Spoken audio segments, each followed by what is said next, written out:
Godcraft number 3. The date is the 20th of the 1st, 2000.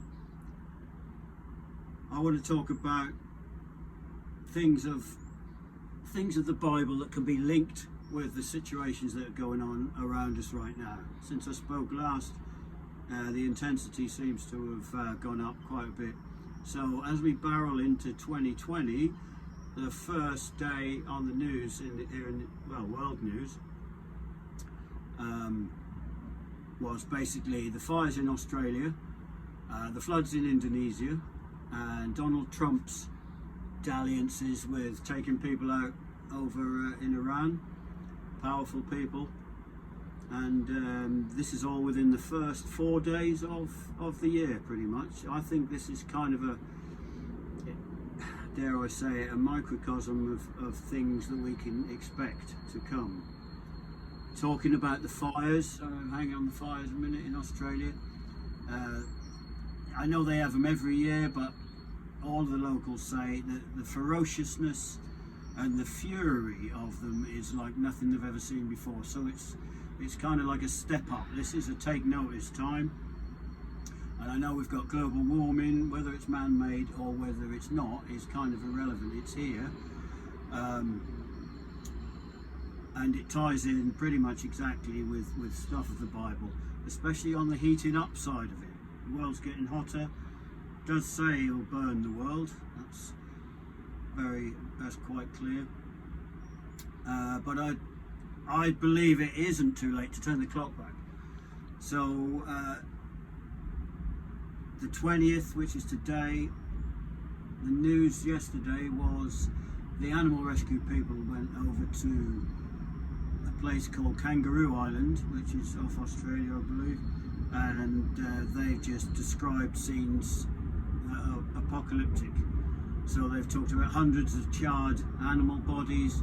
The skies were black with smoke. I mean, this is right out of the Bible. You know, the skies will be turned to black. That's some of the wording. The Indonesian floods, of course. Again, you won't hear much about it on the mainstream news anymore, no doubt. But that's a big deal over there. Thousands of people displaced, made homeless.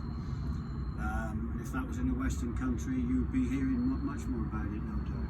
And I'm sure on top of that, they're going to have famines unless the West gets some relief to them pretty quickly, and all that.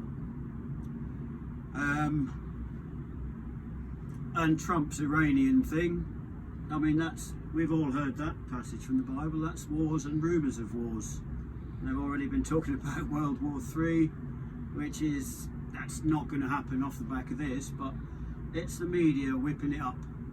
But no doubt it is rumours of wars, whether it's fake news or not, or pretty much. And that's all in the first 4 days of the year, remember. So then, I want to talk a little bit about 2012 and the Mayan calendar. I know it hurtled past and everyone said, well, there's nothing, what's going on there, it's nothing. But I believe we were looking at it all with the wrong eyes. So, I mean, all these prophets of the past and the Mayan calendar, they're kind of markers of time periods rather than something will happen on this exact day. That's what I think. And if you take that as one marker, you can take the environment stuff as another marker, and it all adds pretty much up to the same picture. So 2020, for instance, which I've just mentioned, we have a term, 2020 vision. That's got to mean we're opening our eyes a bit more. We see more, we have more information, the scales are coming off. That does absolutely mean that, in my opinion. It's only my opinion. 2019 was a record-breaking year for the UK. We had the hottest day ever recorded, I believe. And the latest research as well is 2010 to 2019. We've had the hottest 8 years out of the 10 ever recorded. So the scientists are saying we've got the extremes of weather, but the overalling pattern is we're getting hotter and it's getting more intense, but quite dramatically in the last 10 years. So something kicked off about 10 years ago that might have been a marker, if you like, an event, but that's, even the scientists have said this. In the last 10 years, we've had the hottest weather ever recorded.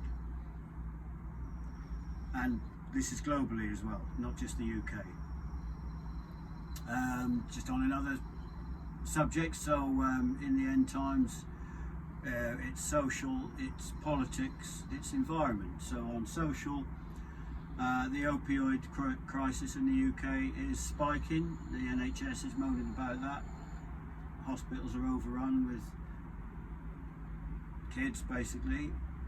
Self-harm is significantly up. That was in the paper last year. Significantly up. And especially with teenagers and young girls. That's what the article said. Or young girls and women. Don't know what's causing that particularly. Don't know why them more than men. Hate crime. This has doubled in the last 5 years, and that's to do with, well, obviously hate. So you could say hate is on the rise. You know, that's how it filters out. But who's being picked on particularly? It's to do with, it's mostly around sexual orientation. So that's the kind of hate crime that's on the rise. Knife crime, hugely up. That was in the news last year, 2019, midsummer. And funnily enough, on the news this morning, on the 20th of the 1st, 3 people, I believe, were killed in London in a knife attack. So knife crime hugely up, and it seems that youngsters aren't afraid of getting in trouble with the police. They're more afraid of getting found without a knife by other gangs. So that's the nature of that. But again, it's all to do with hate rising, really. 13 children were taken into care for gaming addiction. We have that on the news recently.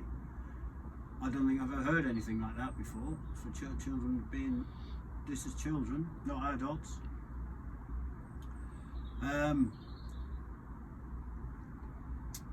We've got, it's almost normalised now of children being caught with weapons in school. The youngest being 4 years old, was caught carrying a weapon in school in the UK, and there were 1,200 cases. I'm not sure if that was just last year or in the last few years, but that's still quite shocking, and it's a rise in something. Very recently, the NHS, we have a mental health crisis. It's the words crisis that I'm focusing on. We've all known it's been on the rise for a number of years, but they've used those words very recently. Quick word about churches. I know you might have had people that have been in and around churches. What I'm trying to say is you might have not had a good experience in the church because of people, but don't blame Jesus, because people haven't always got his message right. I've certainly come across some of that.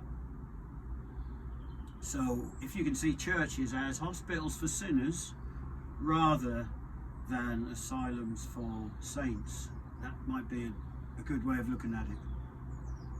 But not to put churches down, there's a lot of good, they do a lot of good work, and it's just that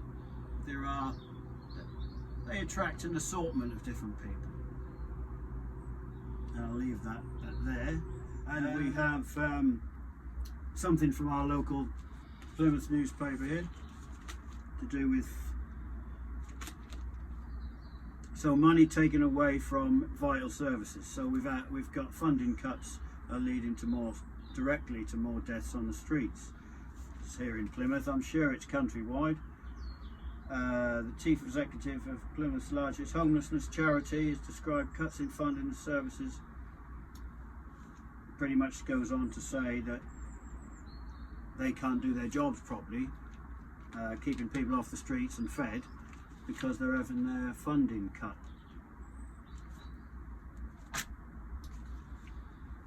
So it all plays into a little passage that I'm going to read from the Bible now, which is from Matthew 24, chapter 6. This is Jesus' words.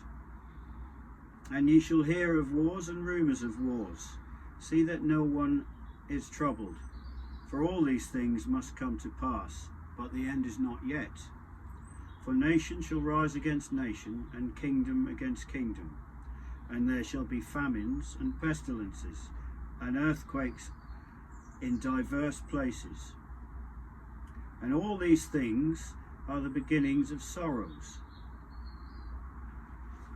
And that's what I'm suggesting, that we're somewhere near what that book is calling the beginnings of sorrows. Because the markers, not trying to, nobody shall know the end time. Nobody will know that apart from the boss. But the markers are just all around us. Someone should be saying something, pretty much. So to sum up, we've got 2020 vision. Does that mean more than just it's 2020, or are we supposed to be looking deeper? I believe we're in the birth pangs of something new because of the changes politically, environmentally. So thank you very much for listening. Until the next time, God bless you all.